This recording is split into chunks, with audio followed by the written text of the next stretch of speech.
दंदन सदगुरु तेरा ही आसरा।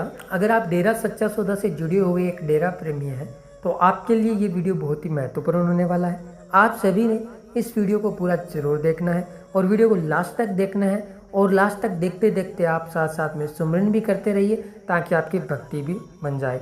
तो सदगुरु प्यारे की प्यारी साध संगत जी, आप सभी को इस वीडियो में हम पूज्य गुरु जी के द्वारा एक बहुत ही ज़बरदस्त रूहानी चमत्कार जो दिखाया गया उसके बारे में हम आपको चमत्कार सुनाने वाले हैं।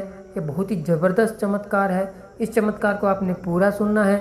और जो लोग कहते हैं बहन भाई दुनियादारी के जो लोग कहते हैं कि गुरुजी चमत्कार नहीं दिखाते, वो भी इस वीडियो को पूरा देख लें। उन्हें खुद ब खुद पता लग जाएगा कि जो मालिक का प्यारा होता है, जो सतगुरु का प्यारा होता है, जिसको अपने मुर्शिद कामिल सतगुरु के ऊपर दृढ़ विश्वास होता है, उसके साथ कैसे कदम कदम पर चमत्कार होते हैं। तो वीडियो को पूरा जरूर देख लीजिए। वीडियो बहुत ही ज़बरदस्त होने वाला है। आइए सुनाते हैं आपको पूज्य गुरु जी के द्वारा दिखाया गया एक रूहानी चमत्कार।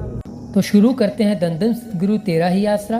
बीबी राम देवी गांव खुइयां मलकाना जिला सरसा से सच्चे पातशाह जी की अपार रहमत के एक अनोखे खेल का अपने पत्र द्वारा इस प्रकार वर्णन करती है। कुछ समय पहले मैं काफ़ी लंबे समय तक बीमार रह चुकी थी। सच्चे पातशाह हजूर परम पिताजी की अपार कृपा से स्वस्थ हो जाने पर मैंने अपने मन में यह फैसला कर लिया कि मैं बस स्टैंड से पैदल ही चलकर दरबार में जाया करूंगी। एक दिन मैंने हजूर महाराज जी के पवित्र चरणों में इस संबंध में प्रार्थना की कि हे सच्चे पातशाह जी, मुझे यह आज्ञा दे दो। यह सुनकर अंतर्यामी पिताजी मुस्कुराए तथा अपने पवित्र मुख से फरमाया, देख ले बेटा, देख ले। है तो बहुत ही मुश्किल, परंतु मैं कुल मालिक के राज को न समझ सकी तथा हजूर के इलाही वचन काटते हुए कहने लगी, नहीं पिताजी, डेरा तो मैं पैदल ही चलकर आया करूंगी। उसी दिन से मैं जब भी सतगुरु जी के दर्शनों के लिए दरबार में आती, शहर के बस स्टैंड से पैदल ही चलकर आती। जून 1992 के पहले रविवार की बात है। हजूर सच्चे पातशाह जी उस दिन डेरा सच्चा सौदा बरनावा यूपी में सत्संग के लिए गए हुए थे। इस बात का मुझे पता नहीं था। मैं अपने सतगुरु जी के दर्शनों के लिए अपने गांव से पहले की तरह बस के द्वारा बस स्टैंड पर पहुंच गई। अचानक किसी से मुझे जब यह पता चला कि श्री हजूर शहनशाह जी तो यूपी गए हुए हैं, तो मैं यह सोचकर बस स्टैंड से ही वापस अपने गांव को जाने वाली बस में बैठ गई, क्योंकि जब पिताजी ही दरबार में नहीं तो मैं वहां पर जाकर क्या करूंगी। पहले तो इतनी दूर तक पैदल चलकर जाऊंगी और फिर तुरंत वापस लौटना पड़ेगा। वास्तव में हजूर परम पिताजी का यह वचन है, जब जीव अपने घर से दरबार में आने के लिए एक बार चल पड़ा तो रास्ते से ही वापस लौटना शोभा नहीं देता। सतगुरु हर समय जीव के अंग संग है।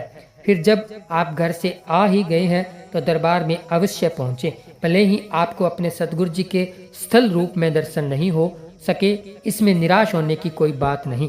सतगुरु जी शब्द रूप में हर समय व्यापक है, इसलिए जो भी जीव अपने सतगुरु के दर्शनों की सच्ची तड़प लेकर यहाँ आ गया, चाहे उसे किसी भी कारण से अपने मुर्शिद के दर्शन नहीं हो सके, तो उसका यह आना निष्फल नहीं है, बल्कि सतगुरु जी के दरबार में बाकायदा हाजिरी स्वीकार होती है। मैं सतगुरु जी के दरबार में न आकर बस स्टैंड से ही वापस बस में बैठ गई तथा अपने गांव खुइयां मलकाना की टिकट कटवा ली।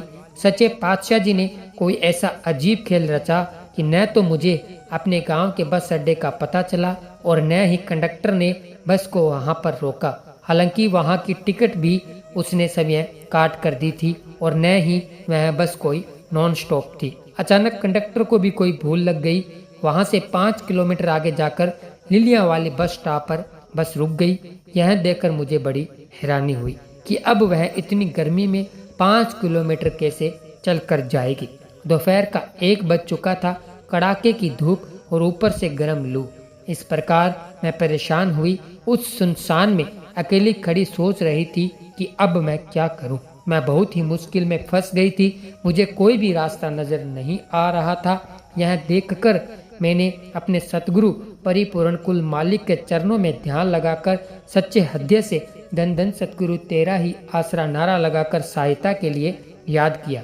बस फिर क्या देर थी। इधर तो मैंने सच्चे मन से अपने मालिक को पुकारा तथा उधर से झट ही सर्वसमर्थ पूज्य हजूर पिताजी साक्षात मौजूदा रूप में प्रकट हो गए। शहनशाह जी ने मुस्कुराते हुए फरमाया, बेटा देख ले, दरबार तक पैदल जाने से डर गई कि अब जाऊंगी फिर पैदल वापस आऊंगी, पिताजी के दर्शन तो होंगे नहीं, और यह सोचकर बस में बैठ गई। लेकिन अब तो तुझे इतनी सख्त गर्मी में कड़कटी धूप में 5 किलोमीटर पैदल जाना ही पड़ेगा। इस बात पर मैंने अपनी गलती के लिए अपने सतगुरु पूज्य हजूर पिताजी से क्षमा मांगी तथा मदद के लिए प्रार्थना करते हुए कहा, हे सच्चे पातशाह जी, इस सुनसान में मुझे केवल आप जी का ही सहारा है। कृपया आप अपनी रहमत का सहारा प्रदान करके मुझे सही सलामत मेरे घर पहुंचा दें। आपसे आपके इस परोपकार को मैं जिंदगी भर नहीं भुलाऊंगी। पूज्य हजूर पिताजी ने मुझे अपने इलाही दर्शनों का सहारा प्रदान किया तथा मेरे गांव तक मेरे साथ गए। जो ही मैं अपने गांव में दाखिल हुई तो सर्वव्यापक सतगुरु जी मेरी आंखों से एकदम ओझल हो गई। यह देखकर मैं हैरान रह गई कि अभी अभी एक पल में ही पूज्य हजूर सच्चे पातशाह जी कहाँ चले गए। लिलियावाली से खुइयां तक 5 किलोमीटर के सारे सफ़र में मैं अपने सतगुरु जी के दर्शनों का आनंद लेती रही। मुझे गांव आते समय न तो सफ़र का पता चला और न ही सख्त गर्मी, तेज़ धूप व गर्म लू का कोई ख्याल तक न आया। मैं तो अपने सतगुरु समर्थ दातार जी के साथ साथ ऐसे भागते हुए चली गई जैसे कि किसी गाड़ी में सवार हूँ। अपने घर पर पहुँचने के बाद मैंने अपने पूज्य हजूर पिताजी का लाख लाख शुक्राना अदा किया। शुक्र है दयालु दातार जी का, जो अपने नालायक बच्चों की गलतियों की तरफ ध्यान न देकर भी उन्हें अपने पवित्र चरण कमलों में जगह दे देते हैं तथा अपने हृदय से लगाकर हमें अपना प्रेम प्रदान करते हैं। धन धन सतगुरु तेरा ही आसरा, धन धन सतगुरु तेरा ही आसरा।